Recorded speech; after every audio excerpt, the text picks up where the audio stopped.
Hello, my geek fam. I try not to give up, never.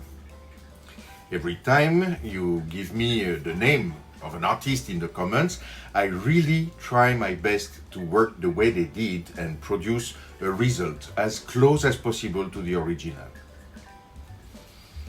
But this time...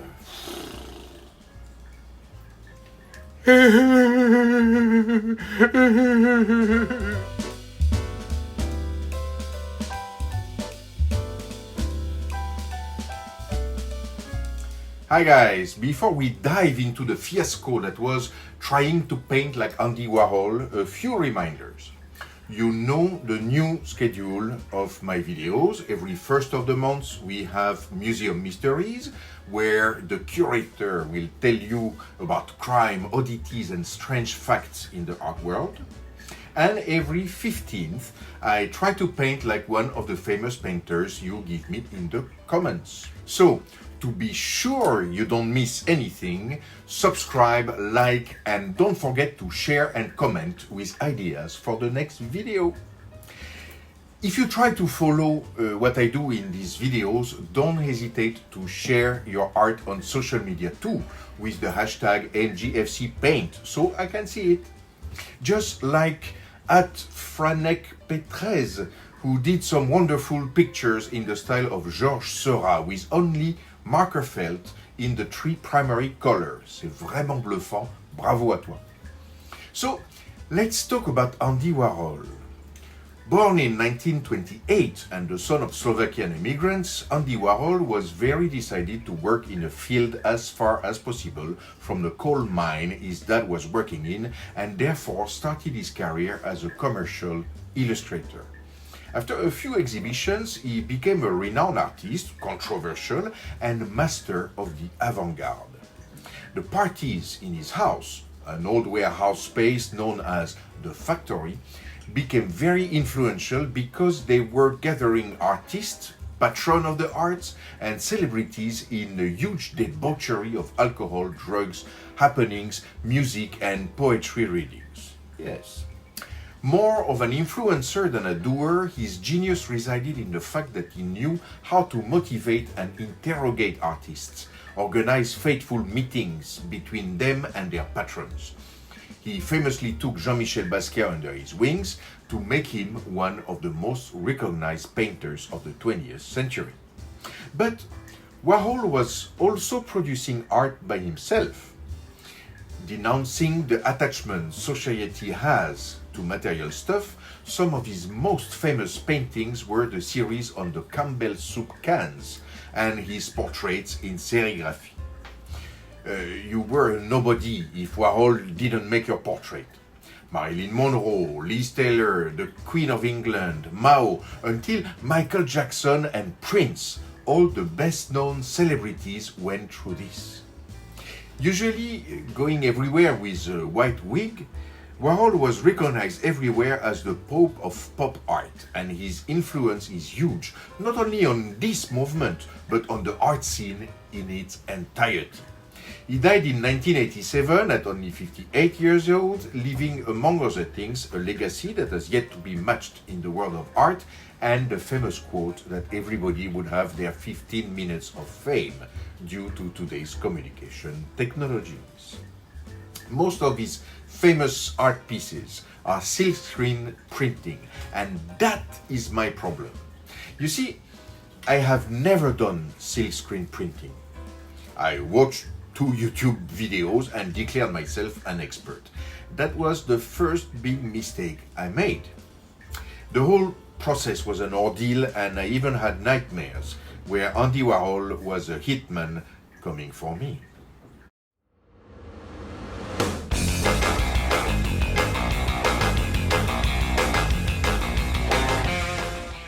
So,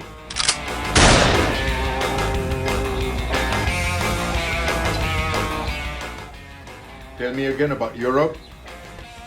You know, it's the little things.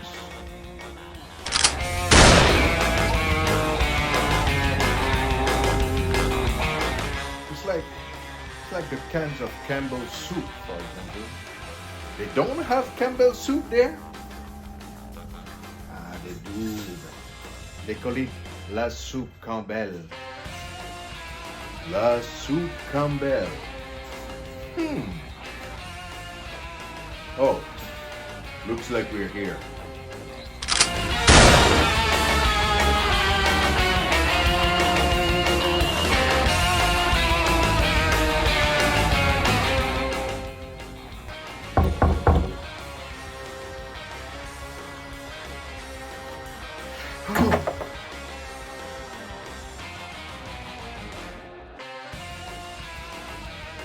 Well, you know the drill, my geek family cotton. You know my associate here. He's making very good artwork, right? Yes, yes. And you know you can't copy his style, right? But I didn't. Where is it? I don't have it. I don't have it.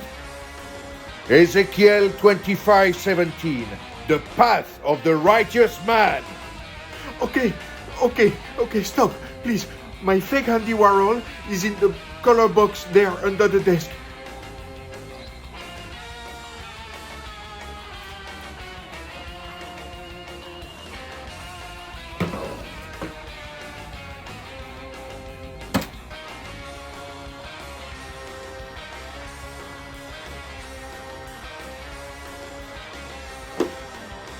No, it's okay, you can let him go. His art is terrible. As usual, I took someone from my family as a model. And this time it was my little wifey who offered to be my guinea pig.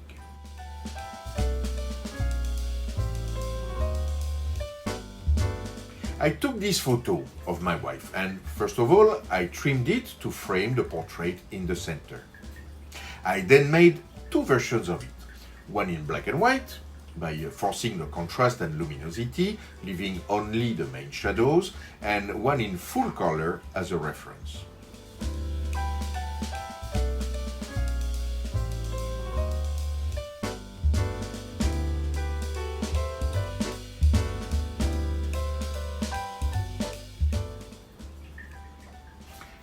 You need to transfer your color zones on transparents. For the black and white version, you can simply use a printer-friendly transparency to get all the details you can.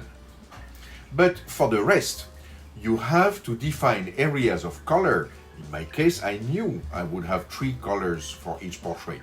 One for the face, one for the t-shirt and the glasses, and one for the background and the lips. You must take each one of these areas and block it in black paint on a transparency. You can put the transparency on top of the colored picture and paint away the zone you want to define as one color. Make sure they are really opaque, but the brushwork doesn't have to be very fine.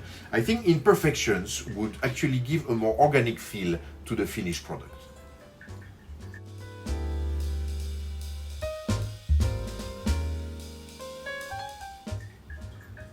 This is where my problems started. From now, everything had to be in the dark because we are dealing with chemicals that are sensitive to light. So I'm sorry if the lighting is not fantastic in these parts. In theory, you have to mix your emulsion. I had a 2-part product, 1 dose of synthesizer for 10 parts of emulsion in volume. However, I did my first mix by weight. But as I discovered, the emulsion itself is way more dense than the sensitizer, resulting in something way too sensitive. I think the emulsion had cured even before I switched on the light. And so you cover the screen with 1 coat on the inside and 1 coat on the outside. Once again, I did another mistake here because I covered it with 2 coats on each side. The problem is that there was way too much product and that it started dripping during the drying phase.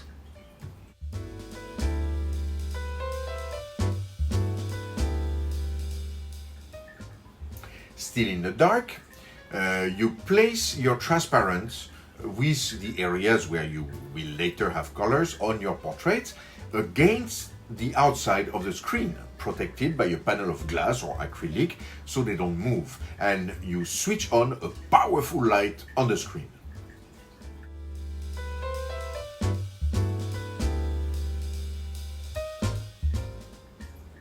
Another mistake here. I don't think my light was powerful enough. Or was it my terrible mix of the emulsion? Well, anyway, once you have exposed the screen, you must quickly rinse the emulsion that was not cured by the light. As you have guessed, my first attempt was terrible because my emulsion was completely cured and there were no zones that left the screen. After some scrubbing, I understood that I would do more harm than good, and I decided to redo the whole thing.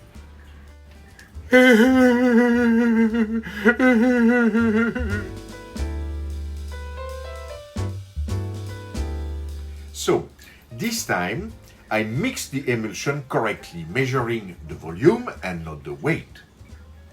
I also made sure I covered one coat on each side of the screen. I tried to have it as thin a layer as I could, but during the drying I still had some dripping. The problem is that these create drops of emulsion, much thicker than the rest of the screen and therefore more difficult to cure with light.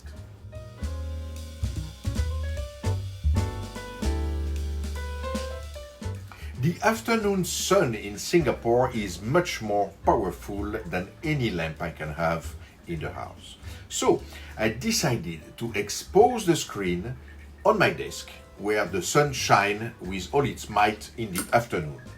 And boy was I right. When I rinsed the screen, I had my zones clearly defined and clearing very well. As expected, though, the drips much thicker than the rest of the screen didn't cure properly and went away with the rest. I therefore had a kind of Gruyere cheese of sorts with a lot of pinholes.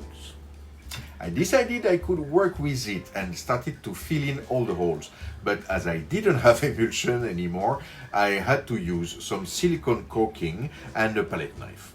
I know it's not very orthodox way of doing things, but it worked more or less. So now I had a screen, time for the colors.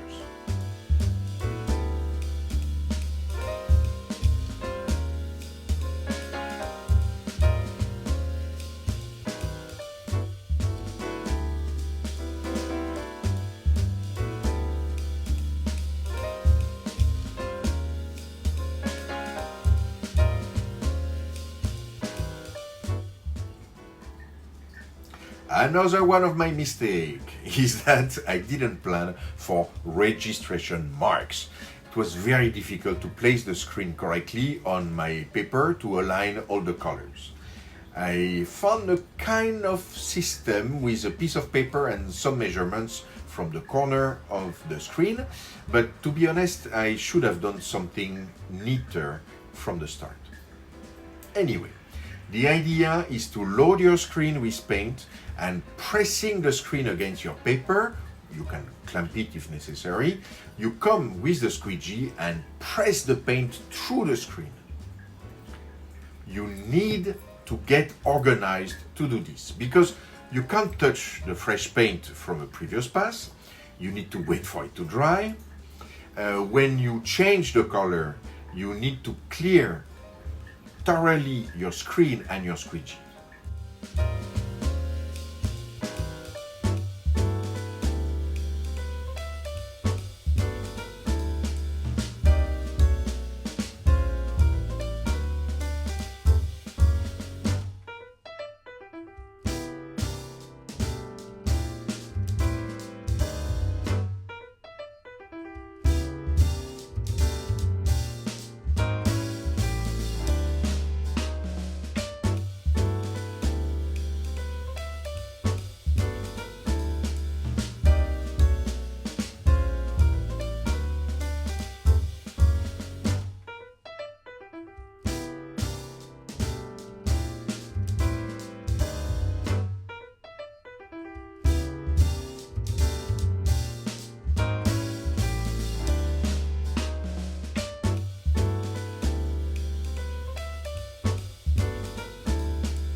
Warhol was using pure commercially available paint, no special hue or tailor-made colors. Everything is a bit on the pastel side though, so keep that in mind when you do your color combinations. As for me, I went for a somehow bold arrangement of primary color, red, blue and yellow, with secondary color, purple, orange and green. So 3 of these colors to each vignette and a last pass in black for the contour. I think my paint was sometimes a bit too liquid because it went between the screen and the paper and it spreads a bit. This was not a problem with the big colored area, but it absolutely destroyed my black pass that was supposed to be very detailed and refined. So I got a few blobs instead of clearly defined lines.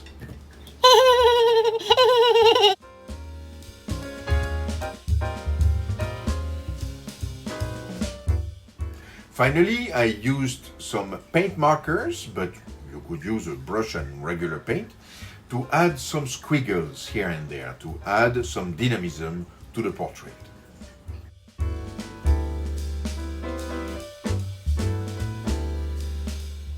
So, here is what we have. Is it aesthetically pleasing? Yeah, I've done worse. Is it a copy of Andy Warhol's style?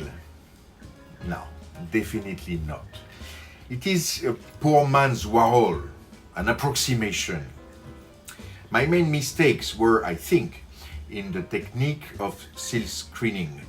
This is a true know-how and you can't improvise yourself a printer from one day to another. Will I revisit this? Maybe, yes. If you are a silk screen specialist, I'd like to have your feedback. Contact me, teach me, let me know how I can improve. I may have lost a battle, but I will not lose the Warhol. Cheers guys, and see you soon.